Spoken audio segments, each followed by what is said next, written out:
Genseric, king of Vandals. It is a name forgotten to all except history. Yet, in the 5th century of our common era, this king of a nation called Vandal terrorized the entire Mediterranean world. By the year 455, his armies advanced on Rome itself. For 14 days and nights, they systematically pillaged the once proud capital of the world. All the public and private wealth that could be found or extorted from the populace was transported to their cities. In the years that followed, so great was the depredation of the Vandal tribes that their name has come to be synonymous with destruction and plunder. Vandalism is a current problem, too. Mr. Sowers, the principal of Lakewood High School, is just concluding a talk to the student body about it.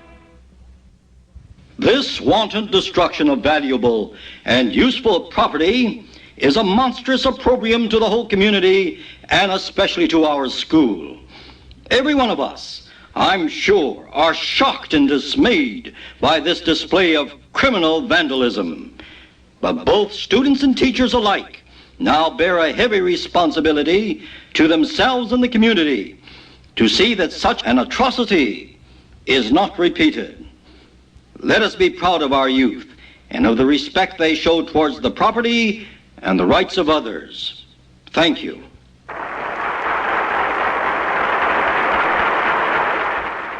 Now, those of you who have a 6th period will return to your classes. The rest are dismissed for the day.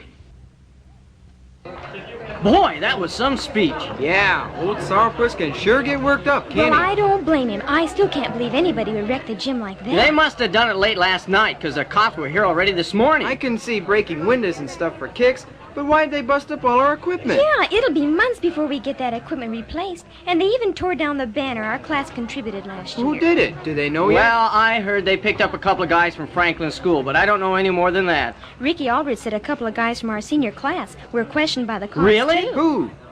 I don't know any more than that. Boy, Dave, what'd you think of Sour's speech? Wow, you could just see the sparks fly. Yeah, I'll say. But, you know, I think all the kids needed it. Some of them I talked to this morning, though, they just laughed the whole thing off. Well, after that assembly, I don't think anyone's laughing. But who'd do such a stupid thing, slashing up all that equipment? I don't know. They even sprayed paint all over our scoreboard. Boy, I'd like to get my hands on those creeps. I'd really let them have it. Well, I'm sure the police will catch up with them pretty soon. You know, I really listened to Mr. Sowers' speech, though, to see if I could get some points for our report in sociology class. Oh, no. I'd forgotten all about that. What a time to be taking sociology. I hate trying to figure out people's motives. What's done is done. I'm more interested in what's going to happen to those guys when the cops nab them. But, Mike, if we could find out why vandalism exists, and there's a lot of it, well, then maybe we could find out how to stop it. Anyway, I've got a few ideas I'm going to work on. Hey, Dave, could I come over? I need all the help I can get. Duncan told me last quarter if I didn't bring my grades up, I'd get an F for sure. And I don't have any ideas for that report. Well, Mike, I don't know. I can just see the headlines now. Student slain by angry father for failing sociology. Friend of student refused aid when... Okay. If you fail sociology, it won't be my fault. Come on over after supper. Hey, great. Thanks a lot. See you then, Dave. Boy, I hope nothing like that ever happens in my school. Well, Debbie, we all hope it won't happen anywhere in Lakewood again. Vandalism is an ugly word, all right. It's a shame, just a shame. Say, Dad, can I be excused? Mike is coming over in a few minutes to work on a report for sociology. Oh, there he is now. Sure, Dave, go ahead. Honey, why don't you go into the living room and relax? Debbie and I'll clean up. Okay. Well, what'd he say? What'd he tell you? Well, that's the truth. And then he told me what happened. Hey, what's all this Oh, excitement hello, Mr. about? Summers. Hey, Dad, Mike talked to one of the boys who was involved in wrecking the gym. Well, he was partly involved. He ran away, though, when they started to wreck the stuff. Well, how'd it happen, Mike? Well, Bob said he and a bunch of the guys, you know, some from Franklin School, were just messing around last night.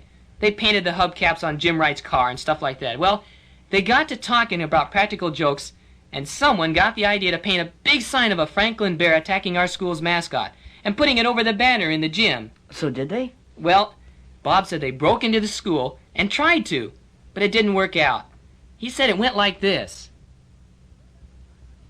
Hurry up, you guys. I don't like breaking into the school like this. Take it easy, Bobby boy. It'll only take a minute. Hey, lift me up here, you guys. Man, you weigh a ton. Hey, got that sun up yet? No, it won't stick, man. Hey, I'm gonna fall. Stupid, you pulled the banner down. Hey, here's the basketballs, fellas. Let's have a game while we're here. Hey, you guys, you're wrecking those balls. Stop that. You think that's bad, Bobby? Hey, I think these walls need a little paint. That's a good I'm gonna get out of here before you guys go crazy.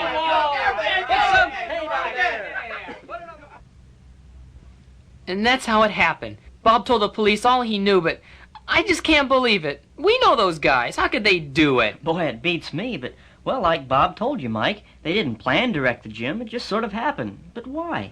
Well, if each fellow had been alone, it wouldn't have happened. What do you mean, Dad?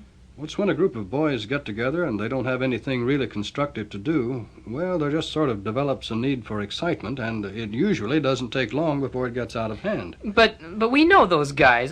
I thought only people who were insane did stuff like that. No, Mike. Unfortunately, this senseless vandalism is mostly done by average, normal, often bright young kids.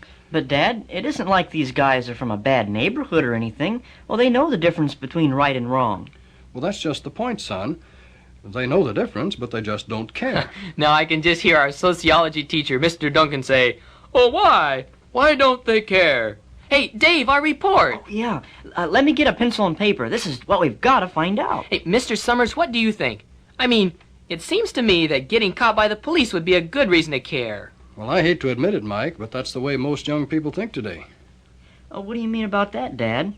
Well, getting caught is the crime, not the destruction of property, and that shows a distorted view of the law. Well, maybe the police should be tougher with these kids. Really crack down on them. No, that's not the answer. You boys are treating the effect, not the cause. It's their attitude toward the law and other people's property that's wrong.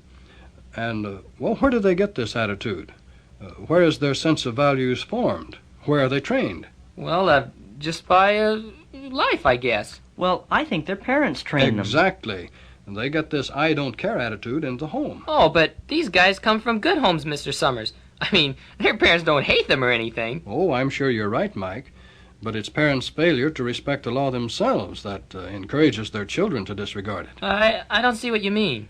All right, now remember, I said a while ago that kids today think getting caught is the crime, right? That's right. Well, that's because their parents have taught them that. Now, let's picture a family on vacation. Well, the father's anxious to get to the next town to stop for the night, but on that road, the speed limit is 55, so he says to the kids, "Hey, look around, kids. Anyone see a cop?" And they say no, so he speeds up to 70 and says, "They don't have radar traps on this road anyway, so I'm safe."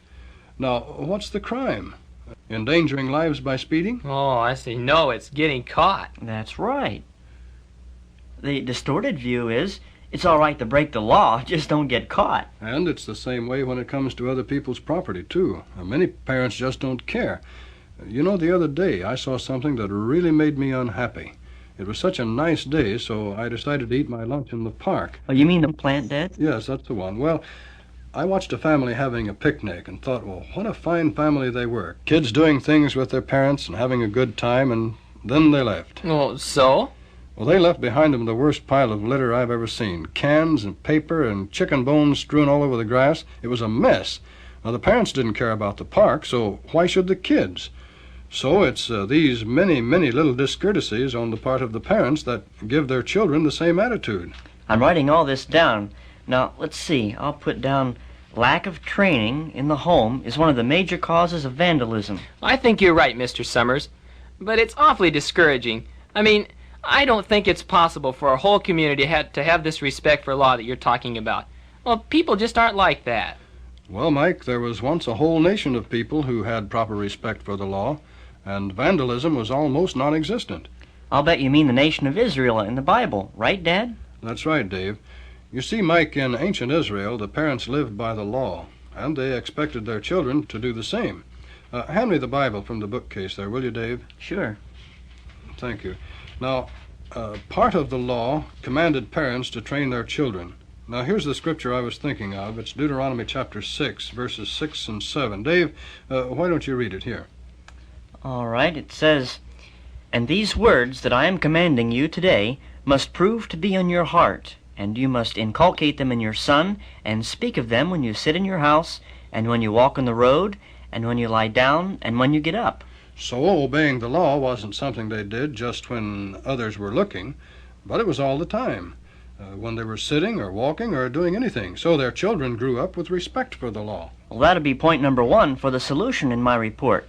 Parents set right example. But I still say people are people. You mean there weren't any vandals at all in Israel, Mr. Summers? I mean, I'm sure their kids weren't perfect. No, Mike, you're right. There were a few who, even after training and discipline, were just bad kids. Well, what happened to them, Dad? Well, the responsibility came right back to the parents, Dave. It was a test to see if the parents would uphold the law in all cases, even when one of their own children was involved. Now, here's the account stated in Deuteronomy chapter 21, and I believe it's verses 18 to 21. Yes. Here, Mike, take the Bible. Why don't you read that, right here where my finger is? Oh, okay. In case a man should happen to have a son who is stubborn and rebellious, he not listening to the voice of his father or the voice of his mother, and they have corrected him, but he will not listen to them, then his father and mother must take hold of him and bring him out to the older men of his city, and to the gate of his place, and they must say to the older men of his city, "This son of ours is stubborn and rebellious. He is not listening to our voice, being a glutton and a drunkard." Then all the men of his city must stone him with stones, and he must die. Boy, that's something. So you must clear away what is bad from your midst, and all Israel will hear and indeed become afraid. So that could be your second point, Dave. Parents have the responsibility to protect the community from their children. Wow, doesn't stoning seem a little stiff? Well, this was an extreme case, but the principle is there. Now, how many parents today are all for ridding society of vandalism? But if their own kids are involved, it's a different story. That's right. Really, if parents turned their children in with their first offense instead of trying to get them off, it might teach the kid a lesson right then. Boy, you know, I didn't realize so much was involved. I hope you got that all down, Dave. I think I did. You know, Mr. Summers, that thing you said about kids getting together in a group gave me an idea. I'll bet if a whole bunch of us guys in the junior class got together after school, we could make it our project to clean up the gym. Maybe put in some new windows and take the paint off the walls and stuff. Hey, that's a good idea, Mike. Why don't you end your report that way? Make an appeal to the whole sociology class. Hey, great! I'm going to start my report right now before I forget. I'll see you tomorrow, Dave. And thanks a million for your help, Mr. Summers. Good night, Mike. Bye.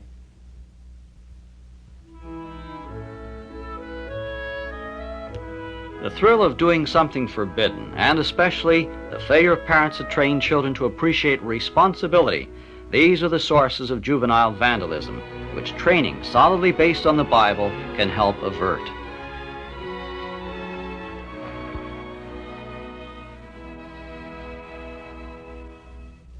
The program, All Scripture is Beneficial, is produced by the Watchtower Society and presented by Jehovah's Witnesses.